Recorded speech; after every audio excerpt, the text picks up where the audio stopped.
মহাবিশ্বে আলো ঝলমলে তারা, বিশাল গ্যালাক্সি সবই আছে, কিন্তু এই বিশাল কসমোসে ঘটে চলা সবচেয়ে ভয়ঙ্কর ঘটনা কোনটি? এটি হল গামা রে বার্স্ট বা সংক্ষেপে জিআরবি।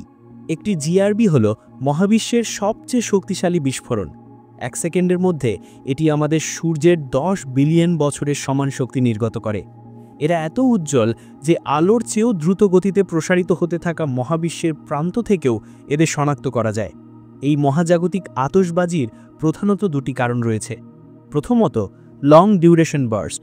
এটি ঘটে যখন একটি খুব বিশাল তারা, যাকে হাইপারনোভা বলা হয়, তার জ্বালানি ফুরিয়ে যাওয়ার পর নিজের ভেতরে ধসে পড়ে। এটি একটি ব্ল্যাক হোল তৈরি করে এবং দুটি শক্তিশালী গামারের জেট মহাকাশে নিক্ষেপ করে। দ্বিতীয়ত, শর্ট ডিউরেশন বার্স্ট। এটি আরও নাটকীয়। দুটি ঘন বস্তু, যেমন দুটি নিউট্রন স্টার বা একটি নিউট্রন স্টার ও একটি ব্ল্যাক হোল যখন একে অপরের সঙ্গে বিলীন হয়, তখন এই স্বল্পস্থায়ী কিন্তু তীব্র বিস্ফোরণ ঘটে। যদি পৃথিবী থেকে খুব কাছে আমাদের গ্যালাক্সিতে একটি জিআরবি বিস্ফোরণ ঘটে, তবে সেই গামা রশ্মি পৃথিবীর ওজোন স্তরকে সম্পূর্ণ ধ্বংস করে দিতে পারে।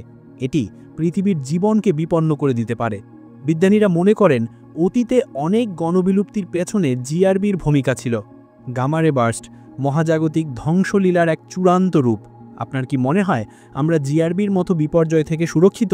আপনার মতামত কমেন্ট করুন এবং মহাকাশের এই রহস্য জানতে বিশ্বাস স্পেস চ্যানেলটি সাবস্ক্রাইব করুন।